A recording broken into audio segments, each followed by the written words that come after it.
Rejected by the goddess and abandoned at the edge of a brutal world, Makoto discovers that the power she despised may be strong enough to build a nation of his own. But dragons, monsters, human greed, and a war he never chose keep dragging him toward conflicts no ordinary hero could survive. This is TSUKIMICHI, Moonlit Fantasy.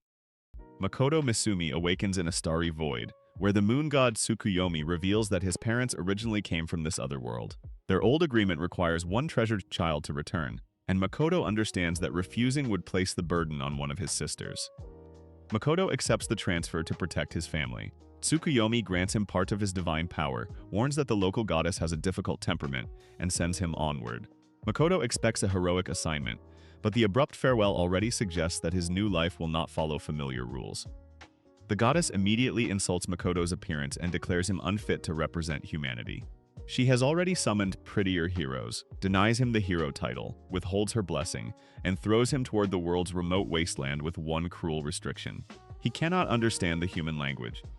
Tsukuyomi reaches Makoto during the fall and explains that Earth's harsh environment had suppressed his physical and magical potential.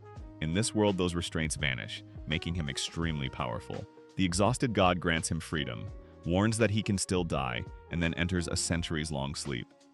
After landing safely, Makoto walks through the barren frontier for 3 days without food, water, animals, or human contact. His enhanced body keeps him alive, but the silence becomes unbearable. Just when he begins shouting into the empty landscape, a distant plea finally gives him somewhere to run. Makoto finds a young highland orc chased by a two-headed beast. He attacks with far more force than intended and defeats it instantly. The orc, Emma, is shocked that a human can speak her language, while Makoto is simply relieved to meet anyone after days of isolation. Emma explains that this region is called the World's End and that no human settlements lie nearby. Her village has suffered beneath a mysterious mist, so she is climbing the sacred mountain to become a sacrifice to Shen. Makoto decides that saving her will be his first meaningful action. While traveling together, Emma demonstrates basic magic by turning mana into a flame. Makoto copies the invocation on his first attempt, then asks her to teach him more. He also briefly imagines that rescuing a kind girl might finally give him the heroic romance he expected from another world. Makoto learns to shape a fireball and launch it with alarming ease. Emma uses a measuring flower to estimate his level and expects a number in the hundreds, yet it identifies him as level 1. The contradiction makes his power even stranger, because the world system cannot properly evaluate him. Emma continues teaching elemental spells, but Makoto quickly shortens the chance and changes their form through imagination alone. He practices away from the village to avoid collateral damage, and discovers that even simple exercises produce destructive results, confirming that ordinary magical limits do not apply to him. Makoto's training leads him directly to Shen, the great dragon blamed for the mist and sacrifices. He rejects her authority and attacks, using a self-created zone called Sakai to strengthen weapons and control the space around him. Shen responds by surrounding him with a dense, supernatural fog. The fog contains illusion magic and destructive attacks, but Makoto's resistance prevents Shen from overwhelming him. He senses movement inside the mist, counters her spells, and realizes Tsukuyomi's gift lets him perceive and manipulate a controlled area. The supposedly invulnerable dragon begins taking damage from a level 1 human. Shen changes tactics and traps Makoto inside his own memories. He relives school life, old insecurities, and the painful moment when Hasegawa confessed her feelings. The dragon expects regret to immobilize him, but the illusion instead forces Makoto to confront emotions he avoided before being summoned. In the memory, Hasegawa asks Makoto to spend the summer with her, offering the ordinary future he lost. He recognizes that the scene is artificial and remembers how poorly he handled her sincerity. Accepting that he cannot repair the past, Makoto refuses the fantasy and turns back toward the battle. Makoto breaks the illusion, fully understands Sakai, and corners Shen with enhanced attacks. Rather than continue a losing fight, the dragon admits that his memories and power fascinate her. Makoto has not merely survived her test, he has become the first person capable of making the ancient dragon reconsider her purpose. Shen introduces herself formally and proposes a magical contract. Because Makoto is much stronger, every attempted balance places her in the subordinate position. She accepts an 80-20 master-servant ratio, valuing access to his memories and the chance to observe what he will do with his extraordinary freedom. The contract transforms Shen into a beautiful woman dressed like a samurai. She eagerly embraces the role of Makoto's servant, while he realizes that riding a dragon to cross the world is no longer an option. Her obsession with historical dramas and Japanese culture immediately becomes part of their unusual partnership. Shen then reveals a private demiplane accessible through mist gates. Their contract has changed it from a barren space into fertile land, and Makoto discovers she can replay his memories like entertainment. He begins imagining a hidden city beyond the goddess's reach, though Shen is already distracted by samurai stories. Inside the Demiplane, Makoto finds familiar plants, edible fruit, clean water, and an enormous area bounded by mist. His Sakai can sense the borders, suggesting the space responds to his power. The discovery gives him a secure base and a place where non-human residents might live without persecution. Makoto returns to Emma's village and exposes the misunderstanding. Shen never demanded sacrifices. The dragon casually claims Makoto defeated her and formed a contract, stunning the orcs. With the mist crisis ended, he proposes using the Demiplane as a settlement rather than leaving the villagers in the hostile wasteland. The village celebrates, and Emma thanks Makoto for saving both her life and her people. The elders also honor the daughters previously sacrificed because of the false tradition. Makoto downplays his achievement, but Shen sees the gratitude as proof that the orcs should become the first subjects of their new domain. Shen offers the entire Highland Orc village a permanent home inside the Demiplane. The orcs accept immediately, hoping to serve Makoto and live on fertile land. He is surprised by their decision, yet recognizes that safety and stability are far more valuable to them than remaining in the wasteland. With one sweep of mist, Shen transfers the village, its people, and their possessions into the Demiplane. Makoto worries about dangerous creatures and future conflicts, but promises to protect the settlers. The relocation marks the beginning of a real community, rather than a temporary refuge created for his convenience. Several days later, Makoto tests his elemental affinities and discovers that water is strongest, lightning is difficult, and wind is nearly unusable. Shen spends the same period watching his memories while the orcs begin construction. Makoto realizes that ruling this place will require discipline from both his residents and his servant. Shen demands more recorded memories and dreams of creating a device like a television. Makoto stops her endless viewing, then examines family photographs and remembers that his parents came from this world. Their hidden past gives him a long-term objective: visit the places they knew and learn why they left. Makoto resolves to search for human civilization despite the goddess's rejection. Before he can begin, a legendary predator appears near the Demiplane. Shen identifies it as the Black Spider of Calamity, an ancient creature driven by endless hunger, and its arrival threatens every new resident Makoto has promised to protect. While the orcs build his house, Makoto tests Sakai by strengthening a short sword and his own body. He cuts through an impossibly hard tree, then accidentally heals an injured worker without using mana. The ability is powerful but limited, because he soon discovers it cannot heal his own wounds. A cut on Makoto's hand attracts the Black Spider, which has already devastated part of the Demiplane. Shen warns that the creature consumes anything and regenerates rapidly. Makoto cannot rely on healing himself, yet he prepares to fight because the orc settlement and elder dwarves nearby have no other defense. The spider attacks with webs, venom, and overwhelming speed. Shen admits she once fought it but never pursued the creature after wounding it. Makoto begins testing fire and weapon attacks, only to discover that its hunger and regeneration make a normal battle of attrition almost impossible. Makoto creates fire-enhanced weapons and repeated volleys, severing limbs faster than the spider can advance. Each injury regenerates, and every burst of magic risks feeding it. Still, he remains calm enough to study its patterns, showing that his earlier battles have already made him more controlled and tactically aware. The spider consumes Makoto's magic, restoring itself completely, while elder dwarves watch in disbelief. Makoto increases the number and speed of his attacks, continuously creating new projectiles without exhausting his mana. His allies finally understand that he has been restraining himself to avoid destroying the Demiplane around them. Makoto unleashes a sustained barrage that forces the spider back, but its obsession shifts when it tastes his blood. The creature experiences satisfaction for the first time and fixates on him rather than food. Its sudden pleasure is more disturbing than its original violence, leaving Shen to improvise a solution. The black spider clings to Makoto and declares that she will never leave him. Shen arrives in human form, identifies herself as the Great Dragon, and realizes the creature is now capable of negotiation. Makoto finds himself trapped between two ancient monsters arguing over who has the stronger claim on him. Shen proposes a second contract, reasoning that the spider can adopt a human form and serve alongside her. The ritual again produces a master-servant relationship because Makoto's power is overwhelming. He is barely consulted, while both women immediately begin competing over status, appearance, and the possibility of becoming his first concubine. The spider transforms into a dark-haired woman and pledges her body and soul to Makoto. She heals his injuries with obsessive care, while he learns the contract was completed without meaningful consent. Even so, the Demiplane is safer, and the creature's endless hunger is finally controlled by her bond to him. Baron, an elder dwarf whose village survived the attack, asks to settle in the Demiplane. His people offer construction, weapons, armor, and ancient craftsmanship in exchange for protection. Makoto accepts immediately, while Shen adds taxes, loyalty, and recognition of Makoto's authority to the agreement. The dwarves prepare to relocate, and Shen reveals that a human settlement has been found beyond the wasteland. Before Makoto can leave, both servants demand personal names so the residents can address them properly. The request becomes urgent because names in this world can also increase a monster's power. Makoto names Shen Tomo, after the legendary female samurai Tomo Gozen.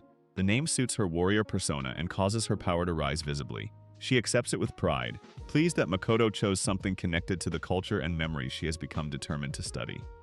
The Black Spider asks for a name chosen from Makoto's heart. He calls her Mio, linking the idea of zero with water, his strongest element, and a life beginning anew after endless hunger. Mio interprets the symbolism romantically, while Makoto insists he did not declare ownership in the way she imagines. Tomo and Mio organize a vote over Makoto's title, ignoring his wish to use his ordinary name. The residents select Young Master, and he reluctantly accepts. Elder Dwarves, Highland Orcs, Mist Lizardmen, and Spider-like Ark now form a growing society centered on someone who never intended to rule. The Elder Dwarves confirm that they oppose the goddess, and are relieved Makoto serves no divine mission. Tomo introduces the Mist Lizardmen who follow her and command water and air. The gathering shows Makoto that each servant has brought an entire people into the Demiplane, not merely personal loyalty. Mayo introduces the Arche, descendants of the Black Spider who survived by feeding on her blood and mana. Their devotion is intense, and Mayo threatens them into absolute obedience. Makoto welcomes every race but establishes a simple rule: choose where to live, cooperate, and do not fight among yourselves. Makoto finally travels toward a human settlement, eager for ordinary conversation. The first woman who sees him screams and flees, followed by armed villagers who call him a monster. He initially assumes his face is responsible, but the deeper problem is that the goddess denied him the human language. Because Makoto cannot understand the so-called common tongue, every attempt to explain himself sounds hostile. Tomo and Mio translate, then reveal that his appearance is not the main issue. Humans can see his enormous mana distorting the air around him, making him resemble an army of demon lords. Makoto refuses to abandon society. He spends weeks learning to read and write the common language, plans to communicate through magical writing, and asks the dwarves for equipment that can suppress his mana. He also adopts a mask so witnesses will not connect him with the frightening figure outside the village. The dwarves create Dropnir rings that absorb and compress mana until their stones turn red. Ordinary wearers would die from the drain, but Makoto fills them repeatedly. Combined with a mask and written communication, the rings finally let him enter a human town without causing immediate panic. Makoto, Tomo, and Mio approach Zetsuya disguised as wealthy travelers carrying rare fruit. Tomo dresses like a samurai and Mio adopts a more conventional outfit, though both still stand out. Makoto pretends to be the cursed heir of a merchant family who cannot speak and must keep his face covered. At the Adventurers Guild, the receptionist explains ranks, quests, and the dangers excluded from guild protection. Makoto also learns that merchant registration is handled in Sige. The trio's suspicious appearance draws attention, but their disguise is accepted well enough for the guild to begin measuring their levels. The guild first assumes Tomo and Mio exceed ordinary measuring limits, so stronger scrolls are brought out. Their results place them above level 1000, surpassing nearly every adventurer in the region. The only famous comparison is Sophia Bolga, the dragon slayer associated with the Great Dragon Lancer. Tomo is furious when Mayo's measured level is slightly higher, while Makoto's result remains level 1. The receptionist treats him like a child despite the terrifying women beside him. The absurd rankings reinforce that the guild system measures growth rather than actual power, leaving Makoto completely misclassified. After the guild, the trio finds an outrageously expensive inn because every cheaper room is occupied. Makoto calculates the cost in yen and nearly panics, while Tomo casually threatens the building when the floor creaks. Even basic food and lodging reveal how distorted Zetsuya's frontier economy has become. Makoto notices adventurers following them from the guild and assigns Tomo to guard the wagon. She complains about missing dinner but embraces the chance to imitate a wandering reformer from her favorite dramas. The stalkers finally move, confirming that merchants in this town are treated as easy prey. Late that night, a small red-haired girl approaches the inn. Mio nearly frightens her away for interrupting private time with Makoto, but he intervenes and asks what she needs. The child is clearly desperate rather than lost, and the suspicious city has already taught her to approach strangers carefully. The girl introduces herself as Rinin and explains that she traveled with her older sister, Toa. Toa accepted work in Zetsuya and disappeared about a month earlier, leaving Rinen homeless. Makoto gives her food and a bed, then promises to investigate despite Mio's jealousy over the unexpected guest. Meanwhile, Tomo corners the men who targeted their wagon. She disables them with brutal efficiency, deliberately leaving enough survivors to question. Their weapons and armor confirm an organized robbery attempt, and the captured men know more about the city's criminal network than they expected to reveal. Tomo returns with the stolen equipment and prisoners' information. Makoto scolds her excessive violence, then lets Rinen wash, eat, and sleep safely. Rinen shows him a carefully drawn portrait of Toa, and the resemblance to Hasegawa immediately makes the missing woman feel personally important to him. Mayo extracts the kidnapper's memories and identifies the building where Toa is held. Makoto sends both servants to rescue her before dawn. The portrait unsettles him because Toa looks almost identical to Hasegawa, the girl whose confession remains tied to his strongest regrets from Japan. Tomo and Mio notice that Makoto's concern is unusually intense. Tomo already knows his memories, while Mio is told she must earn his trust instead of stealing them. They postpone their rivalry and focus on Toa, understanding that rescuing the stranger may ease a wound Makoto still carries. At sunrise, Makoto takes Rinen to the market and begins testing whether rare demiplane fruit can be sold. His servants continue the search separately. Zetsuya's open stalls offer opportunity, but every transaction takes place under the influence of guilds, debt collectors, and adventurers willing to exploit the weak. Rinin's past reveals that Toa borrowed heavily after losing the family's treasured dagger during an expedition. The gang uses that debt to control both sisters and orders Rinen to steal Makoto's money. She wants to free Toa, yet cannot betray the masked merchant who treated her with compassion. Tomoe and Mio find Toa alive but weakened by magical experiments. The captors attempt to block their escape, only to discover that their strongest adventurers are insignificant against Makoto's servants. Toa can barely stand, so the rescuers carry her out while dismantling the criminal operation around her. Makoto sells the demiplane fruit for an extraordinary price and returns to the wagon, where Rinon has been ordered to rob him. The gang assumes he is a foolish rich traveler and plans to seize both the gold and the cargo. Rinon's hesitation exposes that she is acting under coercion. Rinen refuses to complete the theft, and the gang threatens Toa's life. Tomo and Mio arrive with the rescued sister, revealing that the criminals no longer possess any leverage. Makoto gives Rinen a chance to explain, while the women responsible for the rescue turn their attention toward the gang's leader. Mills Ace, Zetsuya's celebrated adventurer, reveals himself as the organization's leader. He boasts about wealth, status, and magical equipment, then offers Tomo and Mio a place beside him. They reject him immediately, recognizing that his public heroism is only a shield for kidnapping, extortion, and human experimentation. Mills belittles Makoto as a level 1 merchant and assumes the women will abandon him for greater rewards. Rinen openly chooses Makoto's side despite the danger, proving that kindness has earned more loyalty than intimidation. The gang attacks, confident that reputation and expensive equipment will decide the outcome. Tomo and Mio enter the fight after Makoto permits them to protect Rinon and Toa. They destroy weapons, barriers, and formations faster than the gang can react. Makoto repeatedly warns them not to kill everyone, because he still needs witnesses and information rather than another field of corpses. The servants corner Mills and force him to admit how Rinen was manipulated. Tomoe's anger and Mayo's competitiveness turn the interrogation into a contest, while Makoto tries to keep the punishment proportionate. Mills finally understands that the masked level 1 traveler commands beings far beyond any adventurer in Zetsuya. Tomo and Mio begin comparing how many enemies each defeated, escalating their rivalry inside the city. Their attacks spread beyond the gang's base and trigger broader destruction.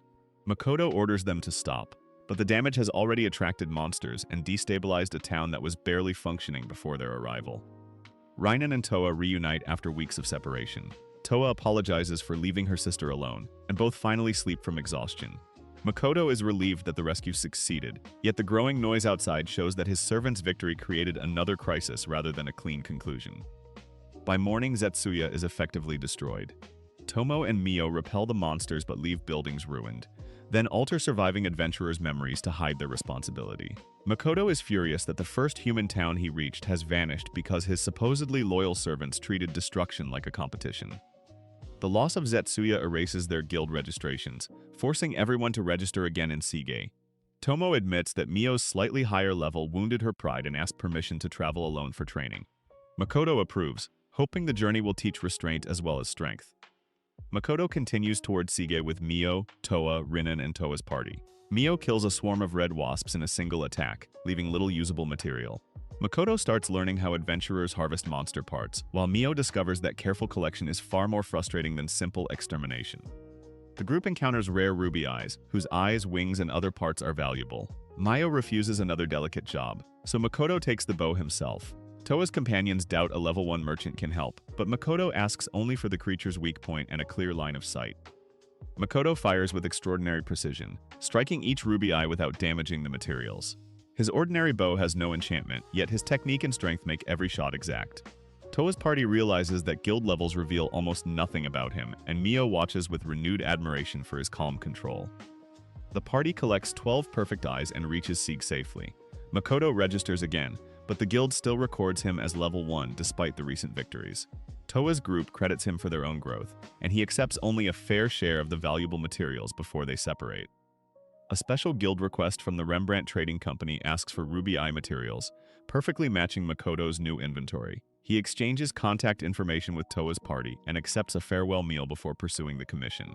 The guild cards impress him by functioning as maps, encyclopedias, and long-distance message devices. At a lively meat restaurant, Makoto and the adventurers celebrate their journey. The food resembles the oversized fantasy meals he imagined, and everyone relaxes for the first time since Zetsuya. The gathering also gives him a clearer view of Toa's companions, their classes, strengths, and genuine affection for one another. Louisa, Hazal, and the others question Makoto about his archery and the ruby eyes. Hazal offers alchemical help, while the group explains that the Rembrandt request has a dangerous reputation. Several adventurers who accepted related work suffered mysterious accidents, suggesting someone wants the commission to fail. A drunken arm wrestling challenge proves Makoto's physical strength again when he defeats a dwarf adventurer effortlessly. Mio remains delighted by the meal, and Toa's party becomes increasingly comfortable around him. Their warmth contrasts sharply with the rumors surrounding Rembrandt, making Makoto more cautious about delivering the materials alone. Makoto leaves the most valuable goods in the demiplane and plans to investigate the Rembrandt request carefully. Mio hopes that sharing one hotel room will create romance, but the presence of 2 beds ruins her scheme. Makoto instead opens a stable mist gate and returns home to inspect the settlement. The demiplane residents welcome Makoto back, and he announces that he intends to found the Kuzunoha Trading Company in the outside world. Emma reminds him that he should speak like their ruler at home rather than using excessive merchant politeness. He reluctantly begins accepting the responsibilities attached to young master. Emma reports that the Ark are building mountain homes, the dwarves are renovating structures and forging equipment, and the lizardmen are securing farmland. The residents have organized labor using Makoto's memories as examples. Their progress surprises him, especially the elaborate residence being built for meetings and administration. Makoto meets the elder dwarf who has developed a walking device and reviews several armor designs. The craftsmen want equipment worthy of him, but conventional heavy armor does not suit a merchant disguise. He asks for something resembling a coat or jacket that can hide protection beneath ordinary clothing. The dwarves present a cloak-like combat suit that absorbs mana like the Dropnir rings. It can reverse its layers, using black for defense and red for greater speed. Makoto loves the versatility, but his mana fills the prototype almost immediately, forcing the craftsman to design a stronger version. Other residents demonstrate progress in human transformation and bring dangerous plants whose properties have intensified inside the demiplane. Makoto sees that the fertile space enhances both crops and toxins. The discovery creates commercial possibilities, but it also proves that careless experimentation could produce materials lethal to ordinary humans. Makoto returns to Siji and delivers the ruby eye materials to Patrick Rembrandt. The influential merchant initially dismisses him as an inexperienced level 1 adventurer seeking connections. Makoto's strange mask, written communication, and lack of reputation make the commission look suspicious until he reveals the genuine eyes. Rembrandt apologizes after confirming the materials and explains the request's true purpose. His wife and 2 daughters suffer from an advanced curse, and the ruby eyes are needed for ambrosia, a rare medicine. The household's desperation changes Makoto's view of the intimidating businessman and makes the job personal. Rembrandt explains that his wife and daughters suffer from an 8th-level curse, while the captured caster died without revealing a cure.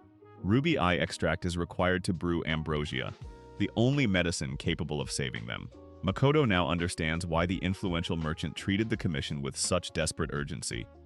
The collected eyes are enough to prepare medicine for all 3 women, bringing Rembrandt's servants to tears of relief. Makoto arranges for a skilled alchemist to help and asks to observe the process. With the delivery accepted, he heads directly to the Merchants Guild and begins formal registration. The guild demands a written examination, a practical materials test, and proof of adequate starting capital. A failed attempt means waiting 6 months before trying again. Makoto buys the costly handbook and chooses to take the test immediately, confident that his education and stored monster materials will cover both stages. Most written questions involve basic arithmetic and trade regulations. Makoto translates the unfamiliar notation into Japanese concepts and finishes before half the allotted time passes. His perfect score astonishes the examiner, revealing that ordinary schooling from Earth gives him a major advantage over merchants educated entirely through apprenticeships. The practical test assigns 4 difficult materials, including a monster fang normally collected by adventurers above level 50. Makoto assumes his luck has failed again, yet the guild accepts equivalent items. The ruby eye parts and other rare trophies in his inventory are worth far more than anything the examiner requested. Makoto submits every required material at once and earns the first complete perfect result the examiner has recorded. Her attitude changes immediately, and she prepares his merchant card for the following day. He celebrates awkwardly through written messages, still frustrated that the goddess prevents him from speaking normally with humans. While Makoto completes the guild process, Tomoe secretly returns to the demiplane after hunting a massive crab. Instead of reporting, she cooks the creature and enters his memory archive to resume watching historical dramas. Her servants warn that Mio has begun consuming and recording Makoto's memories without proper supervision. Tomo discovers that Mio has taken over the archive and demands help translating the remaining memories. She hides her unauthorized return by agreeing, but the work quickly becomes entertainment. The women turn Makoto's private experiences into serialized programs, while their servants treat each recorded episode as valuable communal media. Jealousy soon replaces cooperation. Tomo boasts about sharing a hotel room with Makoto, while Mio admits she watched him sleep and becomes fascinated by animated shows from Earth. Their rivalry now involves access to his memories, private time beside him, and control over recordings neither woman fully understands. Outside the demiplane, Makoto samples an unfamiliar drink and receives a weak banana flavor instead of the lemon taste he expected. He hears rumors that the ruby eyes disappeared after a giant crab entered their territory, unknowingly confirming Tomo's detour. Even ordinary meals remind him how much he misses home. Makoto returns to the demiplane for food and learns that unstable heat, cold, and rain have reduced the harvest. Emma suspects the environment is changing with his power. The problem matters commercially, because the settlement must produce reliable goods before Kuzunoha can begin trading with people in the outside world. He explains Mirage City, a controlled settlement where selected adventurers can encounter demiplane products without learning the domain's true location. Visitors will carry goods and favorable stories back to human cities, creating demand without making Makoto the only suspicious supplier. Before he finishes, Mio urgently summons him to the memory archive. Makoto arrives to find Mio demanding more episodes and Tomo refusing to function like a recording device. Their argument threatens the archive itself, while servants reveal that both women have been secretly editing his memories. He stops the fight before Mio can devour everything simply to satisfy her new obsession. Makoto questions both followers and learns that Tomo returned without permission, ate crab, and watched dramas instead of reporting. Mio has become addicted to anime and wants every transformation sequence immediately. He permits selected programs but warns that fiction is not reality, then orders Tomo to complete her neglected duties. Back in Sigi, Makoto studies Rembrandt's reputation and finds an influential company considered both powerful and respectable. He hopes to learn professional conduct from the merchant, despite remaining cautious about appearances. Mio and Tomoe argue over the hotel beds, but exhaustion ends their schemes before either can monopolize his attention. A guild message confirms that ambrosia preparation can begin the next morning. Makoto reviews the plan while his followers sleep and wonders how one became addicted to dramas while the other embraced anime. Their strange hobbies are inconvenient, yet the medicine and his future company remain the immediate priorities.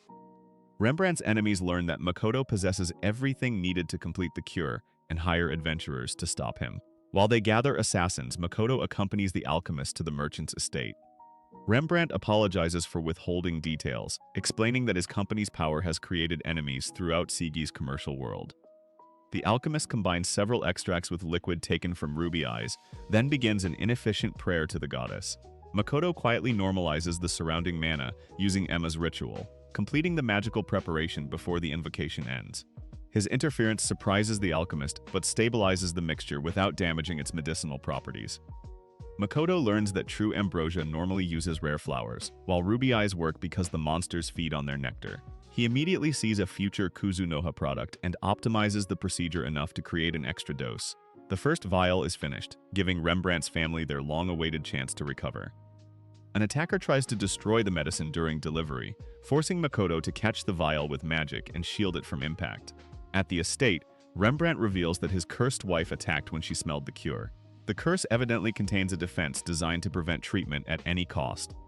The illness began with fever, then progressed into fear of water and light, violent outbursts, hair loss, and red eyes. Makoto volunteers to restrain Lisa while another dose is prepared. Rembrandt doubts anyone can manage her safely, but Morris has already witnessed Makoto's extraordinary physical strength and trusts the attempt. Inside the darkened room, Makoto sees Lisa's weakened body and refuses to strike her recklessly. When she charges, he uses grappling holds learned from his sister and pins her without serious injury. Rembrandt waits outside until Makoto secures the victim, then rushes forward with the medicine before she can break free. Lisa drinks the cure and finally collapses into peaceful sleep. Makoto immediately moves to the daughters, restraining each with the same careful techniques while the household administers additional doses. His movements look almost unnatural to the observers, but the method protects the victims from both the curse and accidental injury. The last daughter retains enough awareness to beg Makoto to run, proving that part of her mind still survives. He reassures her, completes the treatment, and leaves all three women sleeping safely. Rembrandt asks who he truly is, but Makoto insists that he is merely an inexperienced merchant beginning his career. Outside the estate, Tomo and Mio claim they waited like loyal servants. Tomo then launches an attack at Makoto to test his strength, and he absorbs it without difficulty. Their suspicious behavior reveals that armed strangers followed them from the hotel, turning the quiet return journey into another planned confrontation. More than 20 assassins surround the group. Tomo and Mio pretend to accept payment from them, encouraging the attackers to believe they have purchased powerful allies. Makoto understands the performance and agrees not to interfere, provided his followers avoid repeating the destruction they caused when Zetsuya was erased from the map. Makoto confirms the killers are connected to Rembrandt's enemies and orders Tomo to teach them a lesson without killing anyone. She insists that he announce the traditional start of battle, forcing him into an embarrassing dramatic line. The assassins finally realize the level 1 masked merchant moves impossibly fast. Tomo beats the attackers with the blunt side of her blade while Mio watches their employers panic. One assassin teleports away, but the rest are disabled within moments. Makoto apologizes for the rough treatment and leaves them alive, while Tomo notices a skilled swordsman named Lime among them. When questioned, Lime insists that his faction only ordered a sleeping curse, not the fatal affliction that nearly killed Rembrandt's family. He claims they wanted to punish a ruthless merchant whose influence deprived adventurers and orphaned youths of work. Tomo checks his memories and confirms that he genuinely believes this account. Lime explains that Rembrandt's commercial pressure pushed desperate adventurers toward lethal jobs, including young people raised in an orphanage. His group hired a caster to frighten the family, but the spell became something far worse after the man was captured. The confession suggests another party transformed their protest into attempted murder. Makoto releases Lime after he pays Mio the promised money, though she immediately takes everything as interest. Over the following days, Lime apologizes to Rembrandt while Lisa and the daughters recover. Morris is more frightening than the merchant, but the household accepts the swordsman's remorse and ends the dispute. Rembrandt restricts Lime's guild activities, and Lime abandons his former work. Tomo leads him to the orphanage he tried to protect, exposing how concern for those children made him accept a criminal's lies. She recognizes that he remains useful, experienced, and deeply loyal once given a clear purpose. Because Makoto broke Lime's sword, Tomo gives him an unfinished katana forged by the elder dwarves. She recruits him as an informant for Kuzunoha and promises protection for the orphanage if he serves faithfully. The gift binds him more effectively than threats, creating a human intelligence network inside Saiga's adventurer community. Rembrandt's remaining enemies decide to continue their plans through subtler methods, convinced that Makoto is not as innocent as he appears. Makoto returns to the Demaplane believing the curse incident is resolved. Instead, Emma reports a new problem. Training against Tomoe and Mio has destroyed the residents' confidence as warriors. The orcs and lizardmen feel hopeless because they cannot defeat Makoto's followers, while Mio considers their weakness embarrassing. Makoto worries that suspending training will seem like abandonment. He observes the residents directly, sending Tomo to investigate the lizardmen while he and Mio listen to the orcs during lunch. Makoto overhears the orcs admitting that Tomo and Mio can at least be touched with perfect teamwork, whereas approaching him feels impossible. Their fear is not laziness, but the absence of any measurable progress. He realizes that constant battles against overwhelmingly superior opponents have taught them despair rather than practical improvement. Tomo reports that the lizardmen share the same frustration. Different races also guard their combat techniques instead of exchanging knowledge, preventing everyone from adapting. Makoto proposes joint practice where orcs copy lizardman methods and the lizardmen study orc tactics, transforming secrecy into cooperation and competition rather than humiliation. Tomo expands the idea into formal one-on-one matches between races. The first bout pits the Highland Orc Agaris against the Mist Lizardman Liddy with no restrictions beyond fighting until victory. Makoto watches closely as both warriors finally measure themselves against an opponent strong enough to challenge them without making success impossible. Agaris wins the opening match, but Tomoe immediately criticizes both fighters for remaining far below her expectations. Her harsh words freeze the assembled residents. Makoto sees that she intends to provoke them, yet even he worries that contempt may deepen the same insecurity the competition was supposed to cure. Tomo explains that Makoto needs dependable warriors, not followers satisfied with being stronger than ordinary residents. She announces weekly ranked matches for every race, including the dwarves, so progress can be measured openly. The residents object that exposing their techniques will allow others to copy them, exactly as she intended. Tomo dismisses their secret techniques as worthless until they become strong enough to deserve protection. She orders everyone to abandon pride, share methods, and improve through friendly rivalry. Makoto supports the system more gently, promising combined training and insisting that each race possesses potential greater than its current results. The Demoplane adopts a ranking system to identify its strongest residents and honor those who rise highest. Makoto's followers also compare guild levels, with Mio above 1500 and Tomoe above 1300. Their numbers remind everyone that even 20 additional levels represent tremendous growth near the top. Sa's guild lacks capable adventurers after Lime retires, and many others recover from injuries. Makoto asks Tomo to train Toa's party as replacements, partly because he already trusts them. She accepts and begins planning an environment severe enough to correct their habits without simply overwhelming them through raw power. Tomo recognizes that Toa resembles someone important from Makoto's world and wants the party independent before his attachment places them in danger. She throws them against monsters and stops their reckless charge. Their failure proves that high levels cannot compensate for weak coordination and careless positioning. Tomo analyzes each role. The front line rushes forward, the archer cannot shoot safely, and Hazal spends all his mana healing avoidable injuries. She teaches the alchemist to combine water and earth into mud, creating terrain control. The lesson shifts their strategy from surviving damage to preventing enemies from reaching them. Using mud, barriers, and provocation, the party funnels monsters into predictable positions. The archer gains a clear line of fire, the thief attacks from concealment, and Hazal preserves mana for offense. When intelligent enemies avoid the first trap, Tomo forces the group to adapt rather than repeating instructions mechanically. Hazal finishes the trapped monsters by covering their mouths and noses with a simple water spell. The victory shows that efficient magic can defeat stronger enemies without spectacular attacks. Tomo orders the party to clear another nest alone, reminding them that guild levels are numbers and their abilities are sufficient. Tomo sends the group toward a dangerous nest near the Road of Death, where other adventurers disappeared. Guild staff panic because the assignment appears suicidal for their levels. The party returns exhausted and injured, carrying proof that they destroyed 2 nests in one day through disciplined teamwork. Toa's party becomes widely respected throughout the guild, and Makoto turns toward the next commercial objective. Since ruby eyes normally feed on ambrosia nectar, Mio begins searching Taranok Forest for the flowers themselves. Makoto also needs a physical shop, because rare goods are useless without a legal place to sell them. Makoto asks Rembrandt to rent him a storefront. The merchant explains that buying property would force Kuzunoha into intelligence work for the kingdom, while renting avoids that obligation. Rembrandt lacks suitable space, but his warning prevents Makoto from accepting a dangerous arrangement without understanding its political price. Rembrandt recommends a neutral city outside any kingdom's control and offers to contact acquaintances there. Makoto accepts, appreciating how useful a powerful debtor can become. With the shop problem moving forward, he prepares the Kuzunoha Trading Company while Mio enters Taranok Forest to locate genuine ambrosia flowers. Taranok Forest has fallen unnaturally silent after human exploitation disrupted its balance.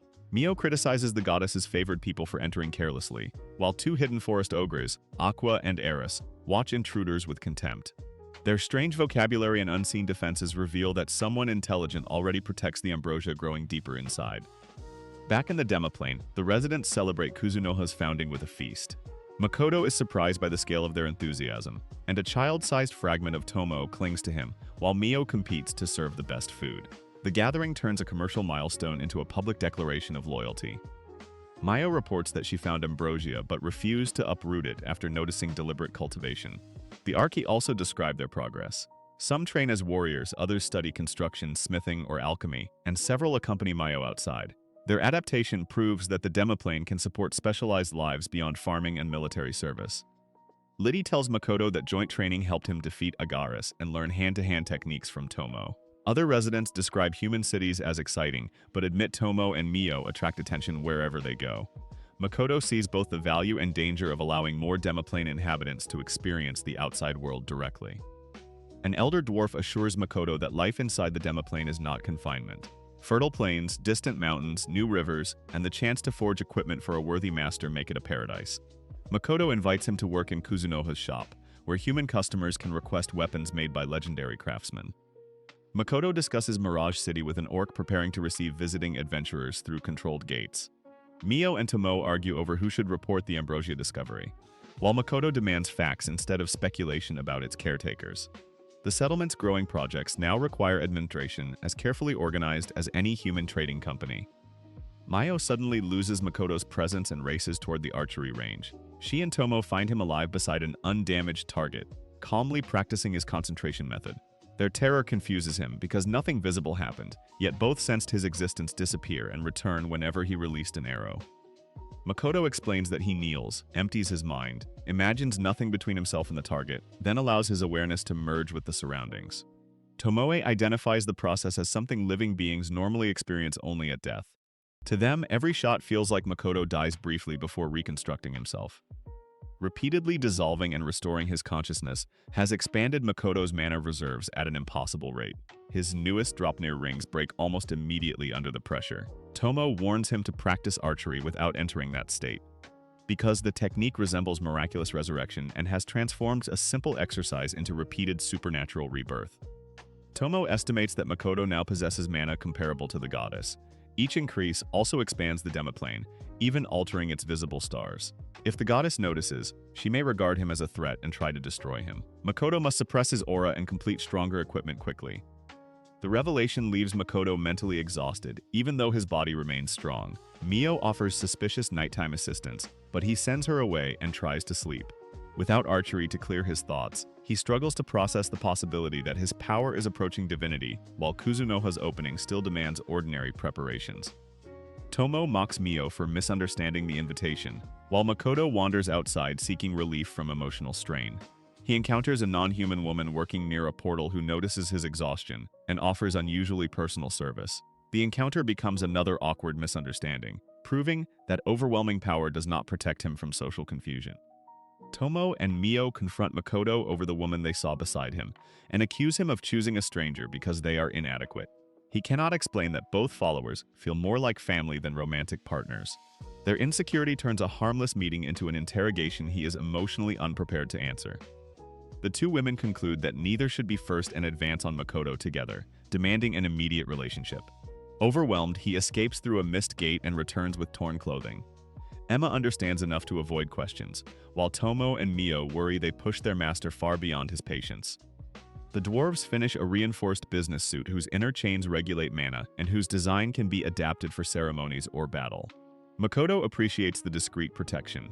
Mio apologizes sincerely for the previous night, and he asks only that it never happen again before returning attention to the ambrosia investigation.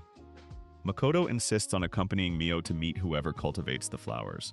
Hidden observers follow them through Taranok Forest, but Mio considers them harmless. Near a slippery field of ambrosia, she takes Makoto's hand and enjoys the brief intimacy until sticky restraints suddenly trap the adventurers approaching behind them. Aqua and Eris appear as the forest's guardians and challenge every human trespassing near the flowers. Mio's pleasant mood collapses when the ogres interrupt her moment with Makoto. At the same time, greedy adventurers announce plans to steal the entire crop, confirming why the guardians distrust outsiders so completely. Makoto tries to calm both sides, but Mio threatens to eat the ogres and Aqua answers with lethal magic. He combines a protective barrier with mana concealment, reducing pressure without revealing his full strength. The clash proves the Forest Guardians possess unusual spells and refuse compromise while thieves remain nearby. Mio loses patience and prepares to devour everyone. Makoto contacts Tomoe, who agrees to help only after teasing him about the apparent date. He bargains with permission to develop katanas and rice, then follows her plan. Drive the adventurers through a mist gate while using food to restore Mio's self-control. Tomo opens a gate beneath the thieves and sends them into Mirage City instead of allowing a massacre. Makoto distracts Mio with his own blood, satisfying her hunger enough to think clearly. Once recovered, she joins the fight, forming an icy weapon while the astonished forest ogres watch their enemies vanish. Mio's darkness consumes the Guardians' mana before their spells can activate, leaving Aqua and Eris helpless. Makoto reveals that he came to trade rather than steal and offers negotiation over the ambrosia. The women finally guide him toward their village, while he privately notices that their names resemble a sports drink. The Forest Ogre village lies behind a barrier carrying power familiar to Makoto. Its elders explain that their people cultivate the forest directly, unlike elves who borrow strength from spirits. Aqua and Eris admit suspicious strangers are normally captured for judgment, although their first attack nearly killed the visitors. Adono, the elder's son, openly distrusts Makoto and challenges the village's official story. He claims forest ogres are ancestral elves and hints that the barrier is dragon-made and weakening. The elders apologize for his hostility, but Makoto recognizes that both Adono and the village are concealing important connections.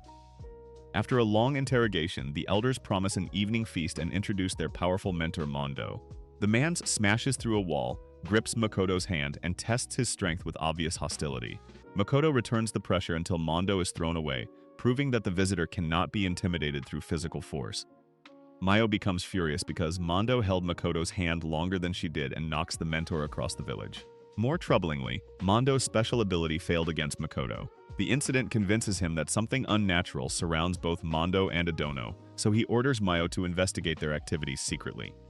Mio treats the mission like espionage from Makoto's memories, promising to avoid imaginary red security beams. She finds Mondo alive and surrounded by dense earth mana, suggesting possession rather than enhancement. Her human form also makes her reflect on Makoto's anxiety and her dependence upon his attention. Through concealed telepathy, Mio learns that Adono communicates with demons and Mondo carries another consciousness. The investigation reveals a conspiracy involving scouts, trade, and outside influence. Makoto sends Mio back to the Demiplane and calls Tomo, whose knowledge of barriers and spirits suits confronting the hidden entity. Tomo exposes the being inside Mondo as a lich pursuing knowledge and immortality. The creature kills its host when Mondo becomes inconvenient, then attacks her with curses. Tomo recognizes its nature immediately, while the lich is astonished that his techniques cannot affect an ancient dragon wearing a human form. The lich threatens the forest ogres with a curse if Tomo avoids his final spell.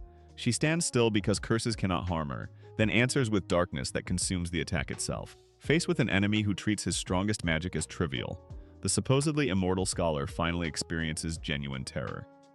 Tomo reveals her identity as Shen, the greater dragon who created the village barrier. The elders bow, stunned that their legendary protector serves Makoto. She brings the defeated lich into the Demiplane for questioning, where his possession of Mondo and cooperation with Adono can be examined safely. The lich admits he possessed a forest ogre to study racial abilities and sought immortality to become a grant. Makoto defeats his magic by spending overwhelming dark mana, an approach the scholar considers absurdly wasteful. Mio and Tomo threaten him whenever his answers sound disrespectful toward their master. Makoto wants the lich's spellbooks, but learns that his entire collection is only one page written by an archmage. Tomo proposes keeping him as a servant and researcher. His obsession with grants is especially relevant, because Makoto also seeks knowledge about other worlds and a possible route back to Earth. The lich believes grants are superior humans who travel freely between worlds. Tomo corrects the legend. Ordinary people stumbled through unstable cracks and only rare survivors received that name. Even a passage opened with divine permission offers less than a 10% chance of survival, making return nearly suicidal. The truth destroys the lich's life purpose, but Tomo offers a new path through service to Makoto. He accepts because Makoto can provide knowledge, magic, and access to a world beyond conventional limits. Elsewhere, hostile forest ogres discuss stealing Mirage City's treasures, unaware that their conspiracy has already been exposed. The servant contract nearly becomes full absorption because Makoto's power overwhelms the lich. He suppresses his mana and adds Dropner rings until the agreement stabilizes as subordination. The skeletal body then regains living flesh, revealing a young man whose restored appearance resembles the form he possessed before pursuing Undeath. The former lich joins Makoto, and Tomo and Mio argue over how to discipline the new servant. Before training begins, a violent explosion tears through the demoplane. Tomo reports a serious mistake, and Makoto orders Mio to stop the bleeding while he investigates with the healer.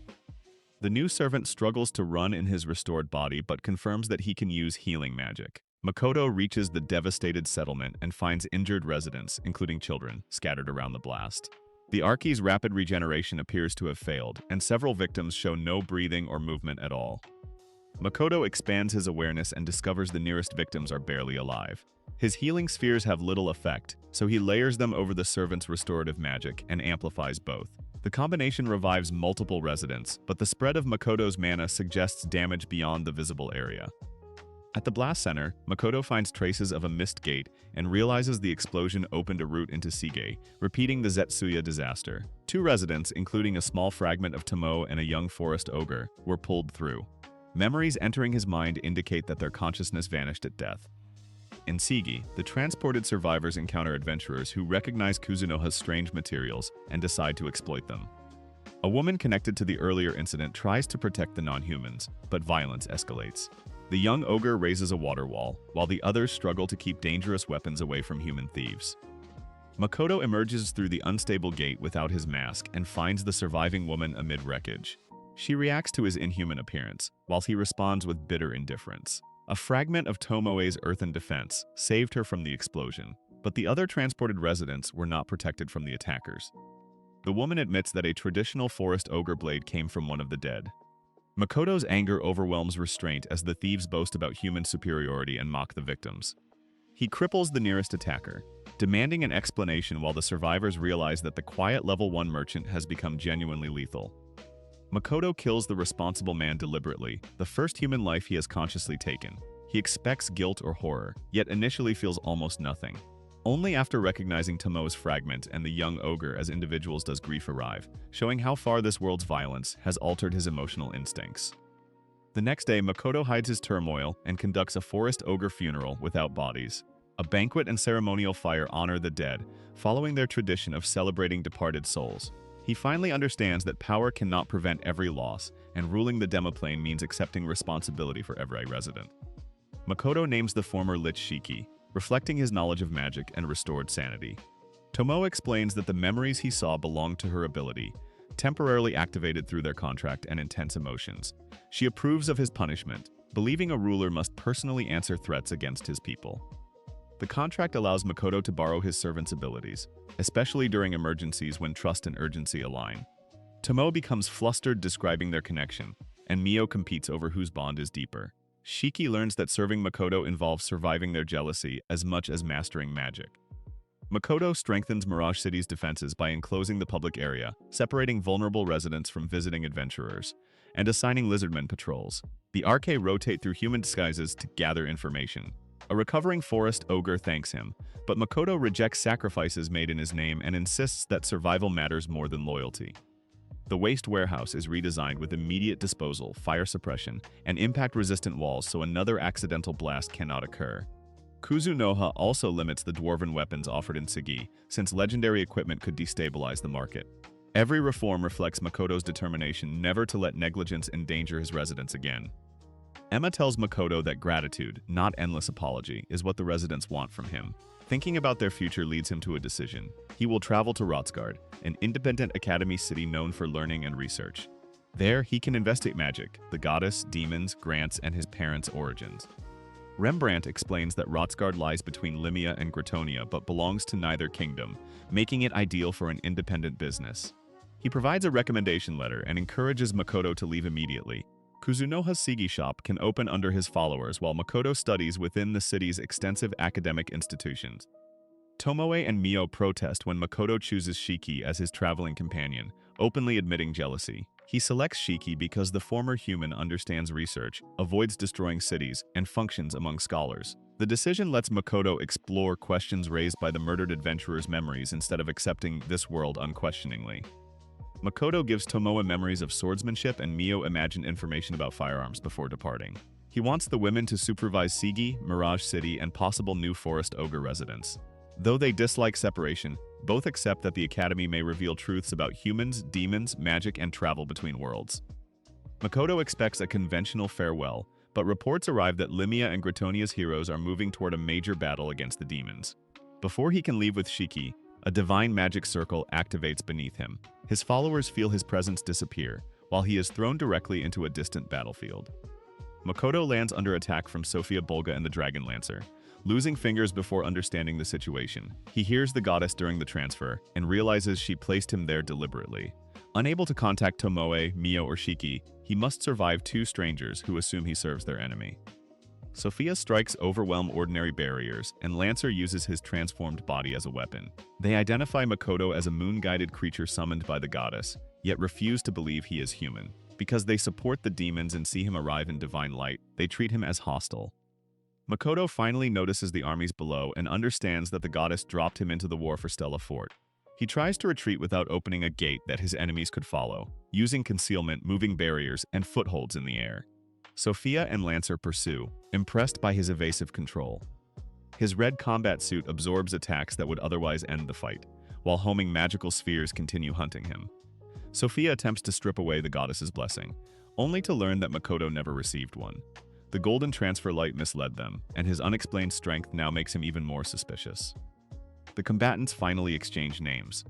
Sophia Bolga is the famed dragon slayer, while Lancer is the greater dragon Mitsurugi. Makoto introduces himself as Kuzunoha, an ordinary merchant, which neither opponent accepts. They admit supporting the demons and announce that they will kill him despite his repeated claim of neutrality.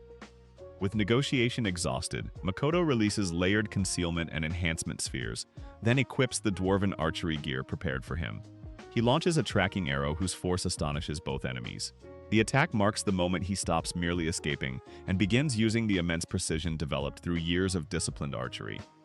Sophia borrows power from Mitsurugi and attacks with fire, followed immediately by water. Water is Makoto's strongest element, allowing him to overpower her spell and freeze the battlefield. She closes the distance anyway, forcing him to defend against swordsmanship, strong enough to threaten even his reinforced armor.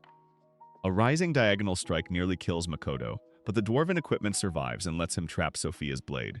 He throws her away, then falls among the countless swords created by Mitsurugi. With the demon army preparing to advance below, Makoto decides to end the encounter through one overwhelming final attack. Makoto fires a massive spell toward the battlefield as punishment for dragging him into the war. The blast destroys Sophia's armor, tears away Mitsurugi's leg, and devastates the terrain. Both survive, but the strike leaves them uncertain whether the mysterious merchant escaped or died in his own explosion. Sophia vows to find and kill Kuzunoha if he survived. Makoto awakens safely in the Demiplane with his hands restored and learns that witnesses attributed the Stella Fort catastrophe to a third hero chosen by the goddess. Reports also confirm that Sophia and Mitsurugi fought for the demons rather than humanity. Tomoe concludes that the goddess teleported Makoto to force his participation in the war. He accepts that weak magical fundamentals made the battle more dangerous, and commits to studying at Rotsgard with Shiki. Tomoe and Mio want to accompany him, but their presence would reveal his strongest advantages. Makoto orders Tomoe and Mio to remain hidden as strategic trump cards, promising to call them when force is required. Tomoe then introduces a surviving child-sized fragment created from her consciousness and mana stored in a ring. Unlike the fragment killed in Sige, this new individual has an independent personality. Makoto names the little dragon Komo, while Tomoe jokingly calls her their child and teaches her to say Papa. Elsewhere, Toa's party endures brutal Demiplane training against creatures stronger than human or demon soldiers. Their suffering continues, but each trial prepares them for dangers ordinary guild rankings cannot measure. Mirage City begins welcoming adventurers, and an enthusiastic guide presents rare goods, unusual food, and non-human residents disguised as locals. The controlled experiment succeeds because visitors interpret the settlement as a hidden frontier town. At the same time, Kuzunoha finally opens its permanent shop in Sigi under Mio's supervision. A customer's damaged rare weapon provokes an overexcited dwarf, but Mio restores order and compensates the man with inexpensive high-grade medicine and exclusive Mirage City food. The shop also advertises repairs and dwarven commissions. What begins as a complaint becomes effective promotion, demonstrating Kuzunoha's unusual service and extraordinary inventory. Word spreads quickly about Kuzunoha's beautiful storefront, mixed merchandise, skilled craftsmen, and unpredictable staff. Makoto prepares to continue toward Rotsgard while his businesses operate in Sigi and Mirage City. The rejected outcast now commands a growing nation. Yet the goddess,